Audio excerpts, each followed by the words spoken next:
Alright, we're back. And we're going to make a stone crucible today. Now, a stone crucible will melt down at 1375, so it's not so useful for doing most ores. But one nice thing about it is for, let's see here, let's grab some coal. Let's grab some of this Cassiterite here. And now if I put this in this crucible, when I shovel it, I will get stone pebbles out of Cassiterite. But if I do it again, then I get the Cassiterite scrap. So this is a early way of cleaning your ores before you can make a cauldron. So you just throw it in there, you clean the stone out of it, and then you don't have to worry about it because stone actually melts at 1100. So for some things like lead, which I took out of my inventory so you can't see it, it melts at only 600. So you'd actually have the stone in there not melting until 1100, when the lead melts sooner. So we want to get that stone out of there. Also, by doing this, we can also divide our stuff up into the proper amount for what we are trying to do. Let's make us another shovel. Now, one Cassiterite is equal to, now Greg will tell you and I will tell you now, since he's told me plenty of times, NEI kind of lies on the exact amounts here. But one scrap says it gives 170 or 670 seconds pile of tin. But if you look at the ground, it'll actually give you 7 nuggets when you smelt it, and if you put it in a crucible, 7 nuggets, and that one stone dust. So that means if it's going to be worth 7 nuggets, then we are going to need more than one of them to make tin. I'll see if I can figure this out here. So 7 nuggets, we need 2 extra nuggets, so we're going to do 9 of them and 3, and we're going to see if that'll give me a full tin.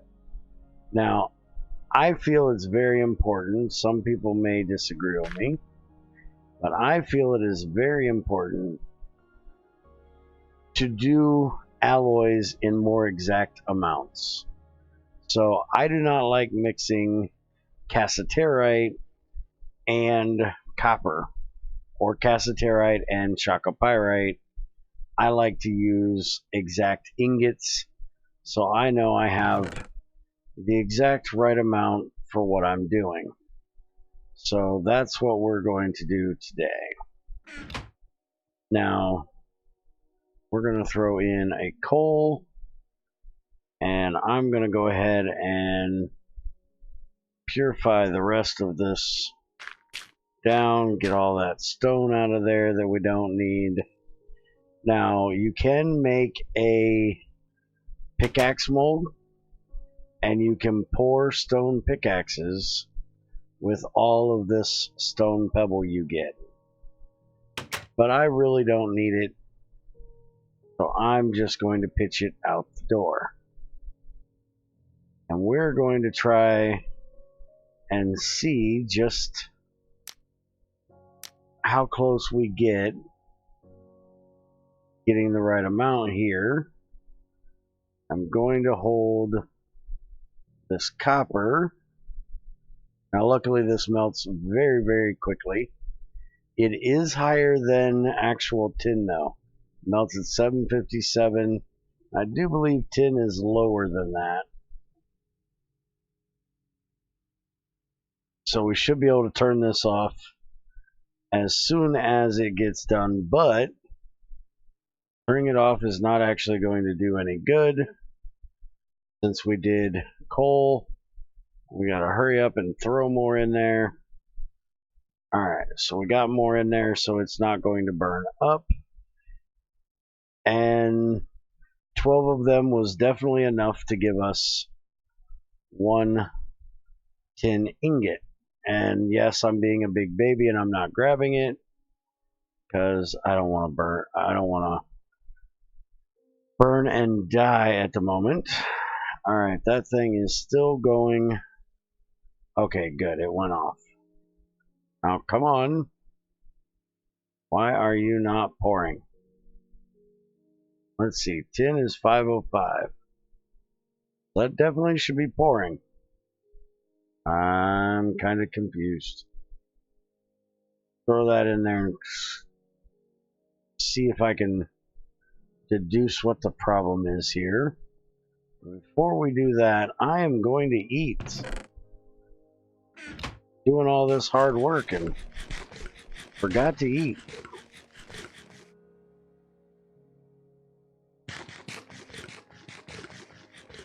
Gotta be careful here. Don't want to get to speed boost 3. Do I still have some of those? I do. I have some hazelnuts. Alright, so let's have some hazelnuts. Alright, we got mining fatigue, resistance 1. We're good. Alright, there we go. Now we can get our health up a little bit. Now let's go ahead and empty off all of this out of my inventory that is scrap. Let's see what we get out of here. Alright, so that is tin scrap of 4. And then 64 Cassiterite scrap. So we had 4 nuggets of tin left in there, and the rest was Cassiterite. That is why it wouldn't pour. Okay, so that was only the tin that we seen melted on top, not the actual Cassiterite. So, that was the yeah, that was the tin on top, which was only 4 nuggets worth. The rest was Cassiterite, which will not pour until it turns into tin. Okay, got that out of there. So we're going to do this again, but before we do, there is a thing called a flint and tinder. And from all the rocks we've been picking up, I have all kinds of flint. So we're going to make a flint and tinder. So you guys know, these rocks are great for this because certain ones will make flint and tinders. So cobalite is one. It'll give you a 400 durability. That's about 4 uses. Gold can be used as one. It'll give you 1600 durability. Hematite, which is a form of iron, will give you 400 durability. Brown limonite, that's another one that is iron based. And there should be a yellow limonite, which is also iron based. Now I don't believe I found any nickel. Nickel can be used as well. But what we're going to be using for the first one here is phosphorite. Now this only has a durability of 1. So you get the same out of the fire starter as you do the phosphorite. But you actually get a less chance of it igniting. This gives you a 55%. This only gives you a 30%. But phosphorite is very easy to get a hold of. It is not used for a whole lot more. So we're going to go ahead and make them. And now we're going to throw this entire stack of Cassiterite right in front of the burning box and look like an idiot.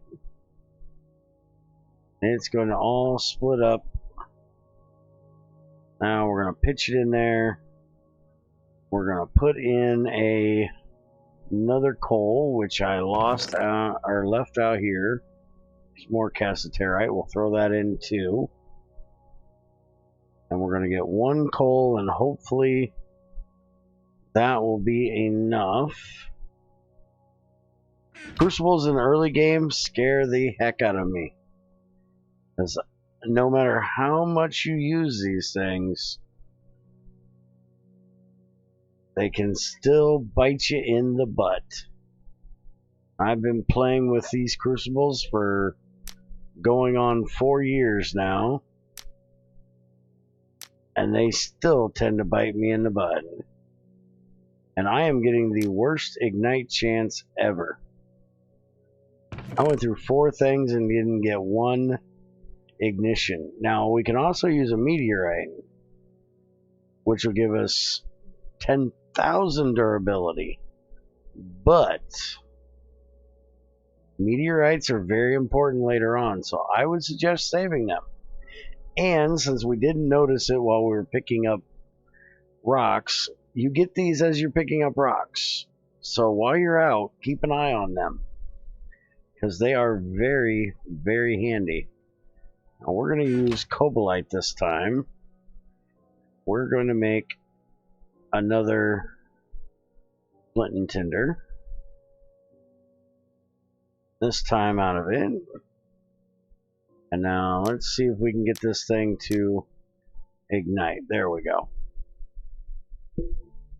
So now we're going to cook up this tin to prepare for making bronze. Now, I will probably not make bronze today. I will probably just purify my tin down, and then I will cook up some copper in between, and then we'll come back and we'll make the bronze. Because I don't want to have too long of videos. Last video was already 30 minutes, so we're going to save this one from being quite as long. I hope you guys are liking the length of these, staying around 15 minutes or so. I figure it's a little bit different than what I usually do with 30 to 45 minute videos, or you know, my streams that are an hour to 4, 5, 6, plus hours. Alright, so that coal did not do it. Let's grab another one.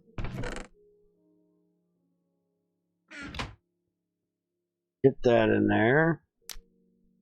That is the end of that flint and tinder. Now, the good thing is I know that this will be tin as soon as it turns molten, because it's all Cassiterite. And you'll also notice that it will actually drop the level of material inside of there as soon as it gets done. Now, just in case, we're going to grab some lead scrap. Just in case I need to turn this thing off. But again, this is very low, so there's very little chance that I'm actually going to burn up this crucible. One problem we may have is the amount of material that I have in there and the burning box that I am using. We do not have a thermometer yet, so we can't check the heat of this crucible. That is something that we're going to be looking into very, very soon. And I will show you here real quick.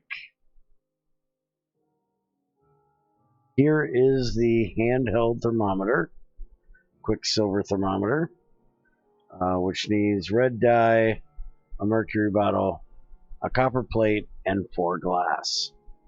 So not too difficult to make. And I do believe that I have too much material in here. We're going to go ahead and take some of that out of there. Now, like I said, you got to be careful with this with its 40% or 50% efficiency, because it can be a bit of a pain in the butt and not work for you. Alright, so now we're going to make another cobaltite,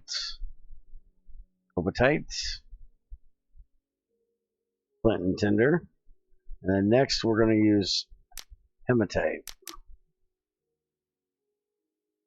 Now this should definitely melt. They're definitely low enough.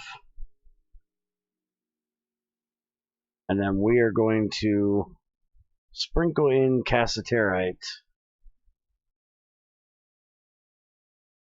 as it melts.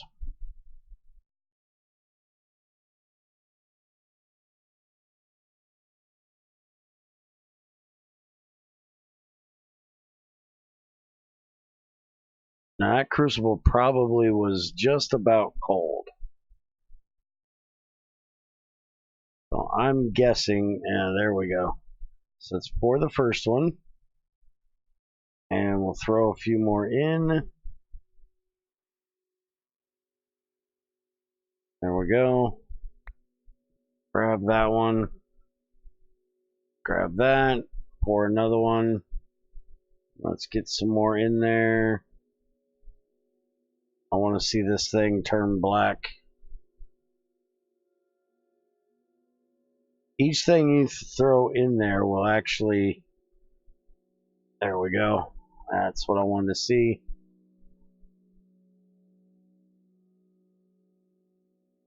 Alright. Now let's go ahead and throw... I don't want to throw peat in. Those actually burn pretty long. Let's go ahead and put in some planks. They can be burnt as well. And we need to get out the dust. Oh, we loosed up that one. Let's grab the hematite. We'll go ahead and make us a hematite flint and tinder. And then this shouldn't take very long to get heated back up. And it should be low enough that it should definitely melt again. Only about half full.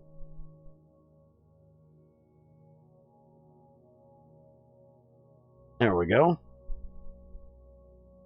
And we're going to go ahead and let it get just a little bit hotter. Let's go ahead and throw these 4 tin that we have. Very slowly throw in Cassiterite. Make sure it stays molten. Okay, we don't want to do any more. We don't want to put out any more heat. Everything you add in there lowers the temperature of the crucible. So throwing things in will lower its overall temperature. Whoa, why is my mouse bugging out? Alright, so we got 6 tin. There's 7. Now, this, out of there, we got 47 Cassiterite scrap, 4 tin scrap, and another 3 Cassiterite. But we've got 7 tin. That will be good for us to get started making bronze. And like I said, I will get some copper processed up, and then we will make our bronze. But I think I am going to go get the stuff to make a thermometer, and we will do that in the next one. So have a good one, and I will be back with making a thermometer. Have a good one, guys.